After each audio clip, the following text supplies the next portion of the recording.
Sæl.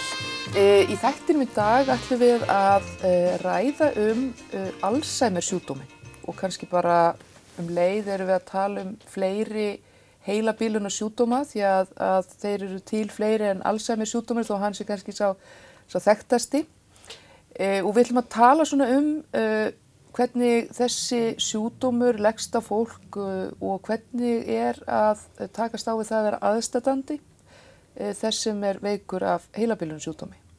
Og til þess að ræða þetta hef ég fengið hana Huldu Frímannsdóttur sem er kennari, grunnskólakennari, en á þá reynslu að pabbi þinn sem sagt veikist af Alzheimer sjúkdómi fyrir nokkrum árum og tiltölulega nýlátin, lést í haust. Og þú hefur, og þetta ásamt þinni fjölskyldu og móður, fylgt honum og fylgdir honum grannt eftir í hans veikindum. Já. Takk fyrir að koma og vilja spjalla um þetta. Já, takk fyrir.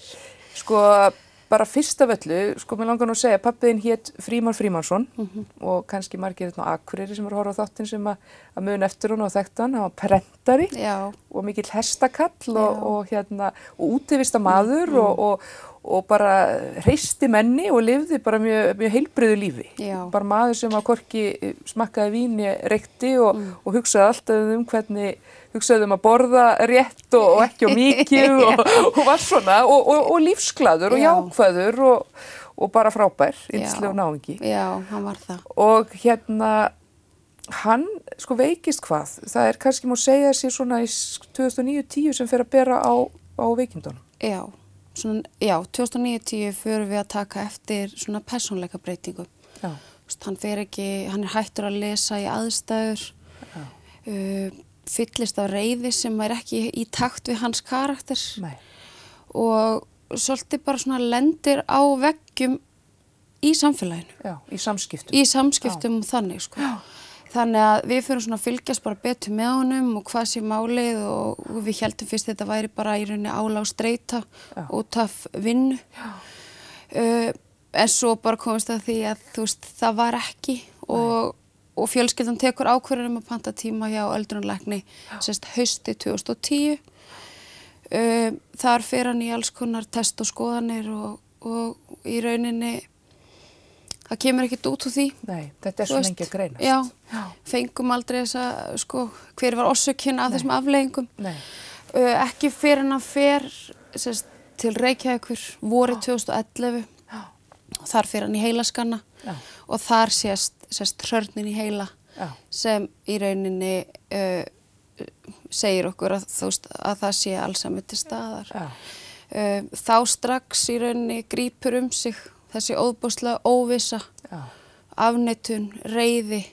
Þessi sorgartilfinningar. Já, bara þessi sorgartilfinning og í rauninni bara þarna hefst okkar sorgarferli. Já, akkurat. Í rauninni, sko. Já, af því þetta þessi sjúkdómur þess eðlis að fólk nánast að deyja aftur og aftur af því leyti það alltaf að taka af því. Já, taka frá því nýtt og nýtt, þannig að það alltaf einhvern veginn að kveðja aftur og aftur. Já, og eins og þú lýsir, þessar dýfur, þú veist aldrei hvenær það koma og við hverja dýfu að þá kemur alltaf ný sorg og þú syrgir viðkomandi alltaf aftur og aftur, Þarna stöndum við frammi fyrir því að þekkja lítið til sjúkdómsins annað en það að við vitum hann ólæknandi og þá bara, byrja maður alltaf bara að afla sér upplýsinga og lesa sér til og í rauninni vera svona all in, eins og maður segir. Já. Og gera sitt besta er samt og svo erfitt að setja sér sér spor einhvern veginn því að maður þekkti þetta ekki. En hann, þegar hann fær þessa greiningu og svona, hvernig tók hann því? Var hann að taka því á sama hátt og þið, bara að syrgja það á sama hátt og þið eða voru hans viðbrögð ólík ykkar? Já, í rauninni, vegna þess að hann gerði sér grein fyrir þessu en var rosalega reiður. Já. Og það mátti í rauninni aldrei ræða þetta. Nei. Og orðið Alzheimer var aldrei rætt. Nei, var það bara ekki sagt. Nei. Vegna þess að í rauninni til þess að hlífa honum. En eini aðilinn sem ræddi við hann orðið Alzheimer og þetta var öldrunarlæknirinn. Enda hann mætti alltaf þangað í tíma alveg bara tilbaka og með, varnarskjöld og hélt henni alveg frá sér, Þannig að hann var náttúrulega þú veist, gerði sig grein fyrir þessu, var hræddur og þarna fekk maður þá tilfinningu strax fyrir þessu vanmætti. Þessum ofboðslega vanmætti sem að fólk með þannig sjúkdóm upplifir. Já. Og kvíða, sko, var hann ekki kvíðinn svona fyrst? Jú, kvíðinn og maður vissi ekki, þú veist, maður var alveg bara einhvern veginn, svo hræddur einhvern veginn, en svo þegar maður svona reiðin var fann að renna af manni og maður svona þurfti að fara bara að gera upp fyrir sig hvað maður ætlaði að gera, að þá ákvað ég það strax, að ég ætlaði að takla þetta verkefni, alla leið sem ég gerði og hérna að því að pabbi var náttúrulega kletturinn minn, en þarna skiptum við hlutverk, þarna var ég orðin kletturinn hans. Og hann þáði hjálpin ykkar, var það ekki? Hann gat alltaf þegið, sko, ykkar aðstóð og þannig að því leyti var það ekki, sko, það veittist ykkur auðvelt að vera til staðar fyrir hann vegna þess að hann leyfði ykkur það. Já, þú veist, hann náttúrulega bara, þú veist, elskar sína fjölskyldu út af lífinu og allt sitt fólk, sko. Þannig að hans öryggi og hans svona, var, sko, þú veist, þegar við vorum nálagt og vorum að hjálpa honum og allt þetta, sko. Já, hann leyfði okkur það alveg allan tíman, sko. En það var svo merkilt með hann. Ég man eftir að því ég bjó í sömu götu hann og hitt hann stundum og fylgdist með honum, að hann til dæmis, sko, hann hreyfði sig svo lengi, bara, mér fannst hann hafa verið að hjóla bara þangað til rétt á hann að fer inn á, þú veist, öldrunarstofnun, því að, sko, það var svolítið svona misræmi, sko, í getu. Það var sumt sem hann gat ótrúlega lengi og svo bara annað alveg tekið frá honum. Já, það passar. Og hann náttúrulega í rauninni var svolítið á bara hlaupum undan sjúkdómnum. Já. Hann bara var endalaust á ferðinni, þú veist, út allt og allstaðar og var einhvern veginn alltaf á hlaupum undan honum, sko. Það var rosa skrítið, sko, en hann náttúrulega var, það sem hann náttúrulega bara hjálpaði til var hann náttúrulega var rosalega líkamlega vel á sig komin og hann hélt því allan tíman. Þótt hann var hann óbúslega veikur, þá hélt hann því, sko. Og það var, alveg þannig, sko. En, sko, hvernig þróast síðan sjúkdómurinn hjá honum svona þannig að þeir sem ekki þekkja til þessa sjúkdómski svona geti átt að segja á því hvernig hann þróast, sko, hann byrjar náttúrulega þessar persónuleika breytingar, svo byrjar hann væntanlega náttúrulega skammtímaminnið að dvína og hvernig svona ef þú ferð svona lauslega yfir þróunina, sko, hvað, að því sem við vorum að tala um, þetta þessi sorg, sko, sem að vera alltaf að kveðja eitthvað nýtt hjá einstaklingnum. Hvernig var þetta kaflaskipt? Sko, fyrstu 2,5 árin eftir greiningu rosalega erfið ár. Einhvern veginn. Það var, þú veist, hann hafði getuna en samt einhvern veginn ekki, en svo fór þessi færni svolítið dvínandi. Og svo verða svolítið kaflaskil, sérst, í okkar ferli, sérst, í lok 2013. Að þá í rauninni bara bognar mamma. Undan í rauninni álaginu og sorginni, við horfa upp á makann sinn í rauninni hverfa frá sér og veikist þannig að hún þarf í rauninni bara aðstoð fagfólks að halda til að ná heilsu og ný. Við þessar breytingar að þá náttúrulega stöndum við systkini frammi fyrir því að taka þá í rauninni erfiðu ákvörðun að sækja hjúkrunarrými fyrir hann. Vegna þess að mamma var ekki lengur til staðar fyrir hann, sko, og hann þurfti þessa umönnun, þannig að við tókum, í rauninni systkini þarna, þessa erfiðu ákvörðun að sækja hjúkrunarrými í rauninni fyrir hann. Eins og ég segi, sko, það að þurfa að færa sinn ástvin út af heimili, það bara, þú veist, það mörg erfið skref í rauninni þessu ferli. Þetta eitt af þingsta, sko. Að þurfa að taka þessa ákvörðun. Að flytja hann út af heimilinu og fara með hann inn á stofnun. Já, og í rauninni segi ég að það eiga allir að koma að þessari ákvörðun og standa saman og styðja hvort annað í þessu og náttúrulega líka en veika. Það kostaði alveg blóðsvita og tár að gera þetta. Vegna þess að við vildum ekkert hvað sem fyrir hann.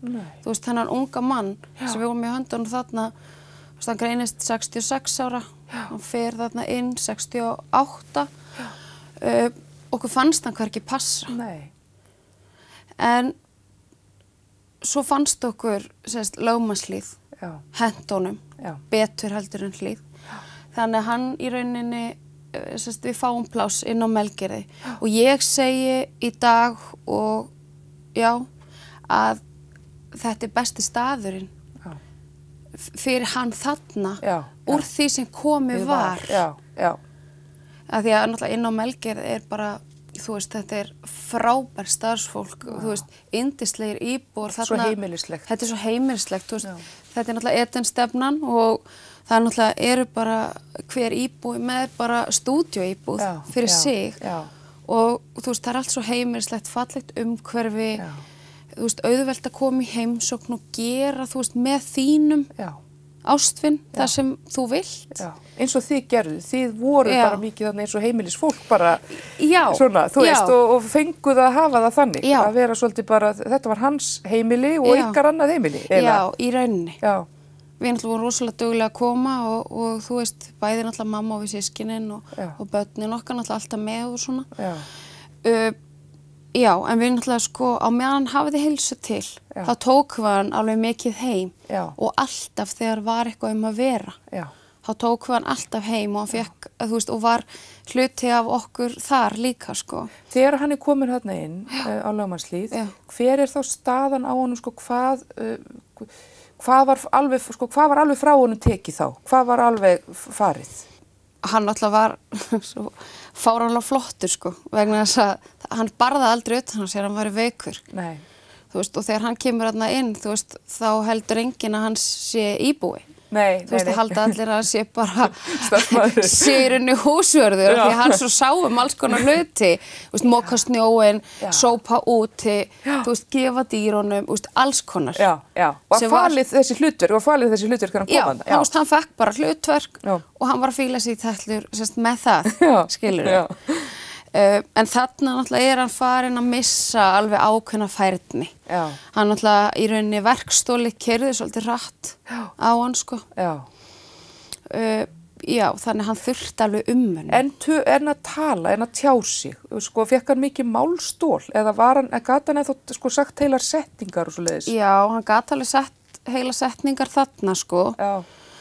En svo fór það einmitt svo dvínandi, sko, mjög hratt og þá náttúrulega fer hann að bara fer úr því að geta sett setningu í það að geta sett orð, þú veist, og bergmála þig og svo náttúrulega bara, hvað á ég segja, alveg einhverja mánuði áður en hann kveður og þá náttúrulega hann bara algjörlega búinn að missa málið. Já, þá talar hann ekkert. Já, nei. Það var rosalegt. Það er rosalega erfitt. Það er erfiðast að sættast. Að sættast við það. Já.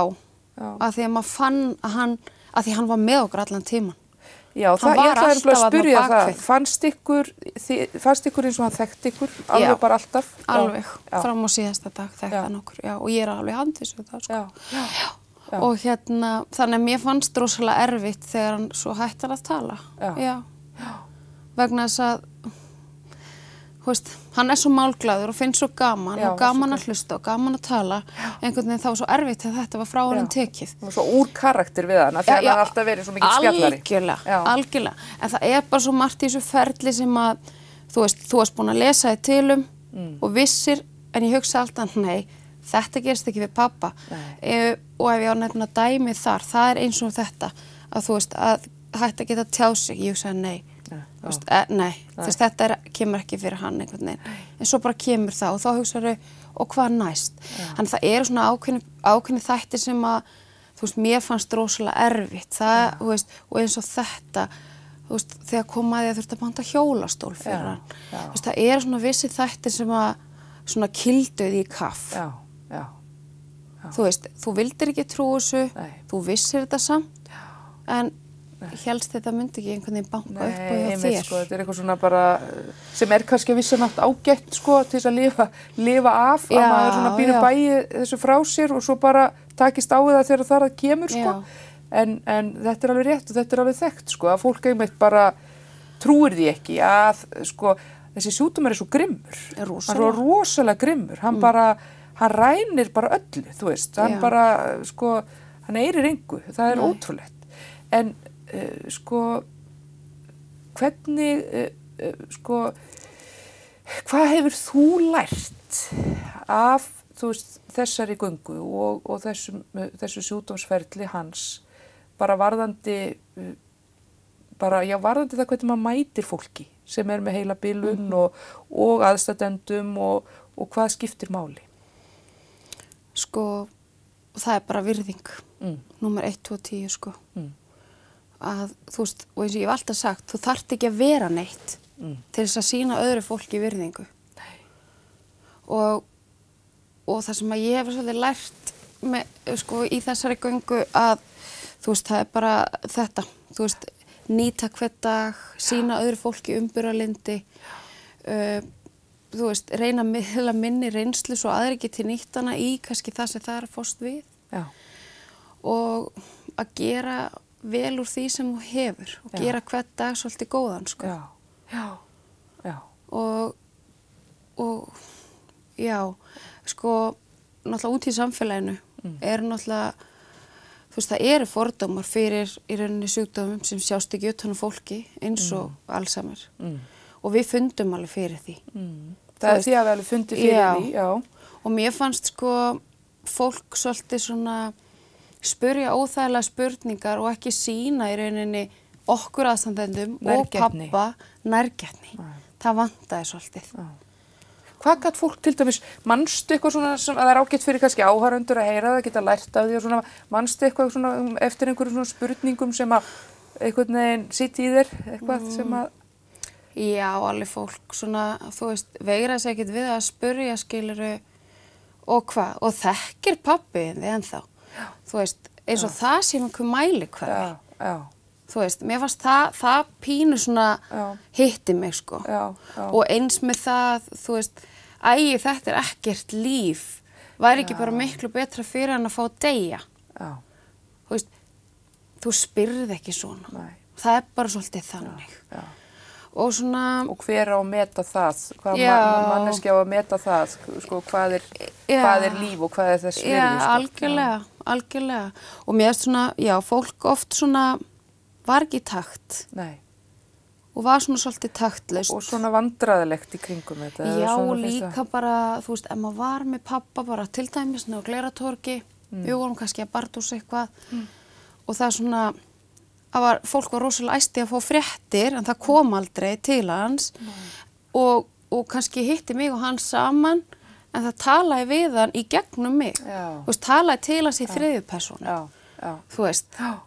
Og svolítið líka fannst mér fólk svona djöflast í honum. Þú veist, vildi fá viðurkenningu að hann mundi eftir því og allt í, en samt maður alltaf bara, veistu að Frímanni finnst betra að þú segir honum bara hver þú ert og hvað þú heitir. Ekki mæta honum og segja, Sæll Frímann, manstu eftir mér, þú veist hver ég er. Það fyrir að segja, Sæll Frímann, ég heiti Hildur og bý við hliðina á þér, eða skilurðu, eitthvað svona. Já, þú veist, þarna þú veist, að tala þú veist, þú getur nálgast þetta á svo einfaldan og góðan hátt. En fólk var alveg svona svolítið stuðandi og þannig. En við náttúrulega upplifum það líka að ættingjar og vinir létu sig hverfa. Það hefur verið sárt. Það er sárt. Og þar vil ég kenna í rauninni þessari hræðslu. Fólk er svo óbáslega hrætt við hann sjúkdóm, hrætt bara hvernig það á að vera. Og í rauninni bara rosalega vanþekking. Ég hugsa bara, og ég hafi nú ekki sagt það fyrir þættinu, það er eflaust kannski margir áhorfendur að horfa sem að kannski vita það að pabbi minn fer úr svona svipuðum sjúkdómi, heilabilun sjúkdómi sem að þróast mjög líkt. Og þegar þú ert að tala þetta þá dettur mér alltaf í hug, ég man alltaf eftir sko fólki sem sagði, sko var að spyrja pappa og sagði, ég ætla ekki að heimsækja hana því ég vil bara muna hann eins og hann var. Og sem var ekki illa meint en er ákveðin svona einmitt hræðslu viðbragð og þetta svona kannski svolítið sérhlífni á vissan hátt, verið að hlífa sjálfum sér. Og líka það að gleymir að hugsa út í það hvað er mikilvægt fyrir hinn veika að upplifa sko nánd við fólk sem að hefur verið honum samferða lífinu sem að þorir að koma bara og sitja og þegja með honum sko. Algjörlega. Bara og halda í hendina á honum og þegja með honum. Ég man eftir vinum sem að, gömlum vinum sem að gerðu það sko, sem að heimsótt hann þegar hann var komin inn á Landakot og sátu bara og þögðu með hann og eða héldu í hendina á hann. Eða sögðu honum frá einhverjum gömlum sko sögðu einhverja gamlar sögur sko. Og þannig að mér finnst ágætt að þetta komi fram í samtali og beggja sem eigum þessa reynslu að sko fólk, sko það ekki bara, þú ert ekki bara að heimsækja fólk fyrir þig, þú ert líka að heimsækja henn veika fyrir hann. Já. Að sko hann verður að fá heimsókn þó hann sé veikur sko heilabilaður. Þú veist, hann verður að vera fólk í kringum hann verður að upplifa ást, hann verður að upplifa umhyggju og kærleika. Já, og bara þetta öryggi við það sem hann þekkir. Já. Þannig að við fundum svolítið fyrir því, en auðvitað, þú veist, voru alveg gamli vini sem heldur tryggð og heimsóttan og við erum afar þakklátt fyrir það, sko. Og og já, en þú veist, svo þegar ég var að hugsa þetta í gær og svona, að þá finnst mér líka bara svona, þú veist, ok, starfsfólkið eins og upp á Melgerði, frábært starfsfólk og þau komu svo oft bara á, skiluru, oft á tíðum í staðin fyrir í rauninni þessa ættingi og vini því að með þessu fólki, þú veist, varst að gráta og varst að hlæja í gegnum allt ferlið. Já. Já, hugsa sér, en hvað er dýrmætt fyrir þetta fólk að heyra þetta og fólk sem er að vinna þessi störf? Já, algjörlega. Og þetta fólk sem hugsa pappa svona rosalega vel. Þetta fólk á í rauninni rosalega, þú veist, stað í mínu hjarta. Já. Og ég fer stundum upp yfir, bara svona, þú veist, til þess að í rauninni hitta þau og svona, halda tengslum og allt þannig, sko. Já. Og mér finnst það gott og ég finn það að starfsfólkinu finnst það gott og náttúrulega líka þessum íbúum sem að bjuggu með honum. Já, því það var fólk sem var líka farið að tengjast honum og ykkur búandi þarna saman. Og náttúrulega líka, þú veist, þetta fólk líka naut góðs af í rauninni okkar veru þarna. Af því þau höfðu gaman af börnunum og við vorum mikið. Þannig að þau náttúrulega nautu líka góðs af því, sko. Finnst þér ekki alveg óheyrilega dýrmætt núna hvað þú varst að koma oft og varst einhvern veginn mikið þarna svona eftir og nú þegar hann hefur hvarft? Jú, ég er rosalega þakklátt fyrir að í rauninni hafa tekið þetta í rauninni alla leið. En auðvitað kostaði það, þú veist, fórnir fyrir mig. Þú veist, þannig 2013 þá ákvað ég bara í rauninni að leggja allt mitt til hliðar og ég lagði mig bara alla í rauninni þetta verkefni. Þannig að, jú. Og tók svo sem alveg toll af þinni heilsu og allt svoleiðis. Það má alveg tala, það má alveg segja það, sko, það er alveg þannig. Já. Þetta er rosalegt álag fyrir aðstandendur og rosaleg streita í mörg ár. Já, það er bara, þú veist, þetta er rosalegt álag og alveg óbærslega streita. Já. Sem fylgir því að vera nánur aðstandandi. Já. Og jú, ég hef alveg fundið fyrir því og í rauninni þessari örmögnun sem fylgir, sko. Já. Vegna þess að þetta er náttúrulega búið að vera svo óbærslega langur tími. Já. Þannig að þú veist, ég er í rauninni núna bara í mínu bataferli. Já. Og Þetta er í rauninni 7 ára sorg bara, þú veist. Já. Jafnt og þétt alltaf einhvern veginn sorg í 7 ár, þú veist, og svo allt í einu í haust þá deyr hann og þá tekur við sú sorg að hafa sko hvatt hann endanlega og fara í gegnum það og þið eru eflaust í því náttúrulega núna. Já, og við erum náttúrulega, það er náttúrulega kom bara þessi nýja sorg og þú veist þessi mikli dofi og svona leiði og bara, og þessi rosalega söknuður, sko. Já. Finnst þér núna nokkrum mánuðum eftir að hann deyr, fyrst þér að hugsa, ef þú hugsar hann, fyrst þér að hugsa hann með sjúkdóminn eða fyrst þér að hugsa hann þegar hann var heilbrigður? Hvort er ofar í hugaðinum? Sko, þegar hann er heilbrigður. Já. Það er ofar, en auðvitað koma hinn mómentin alveg líka. Já. Af því við náttúrulega áttum svo aðra grúu af minningum þar, sko. Já. Og börnin mín náttúrulega þekki afa sinn í rauninni bara veikan. Já. Þannig að þetta er svona, þetta tósast á, en þú veist, þegar ég hugsa til hans, þá hugsa ég til hans eins og hann var þegar hann var heilbrigður. En þú veist, við áttum líka bara það góðan tíma saman vegna þess að ég segi að pabbi stóð uppi sem sigurvegari allan tíman.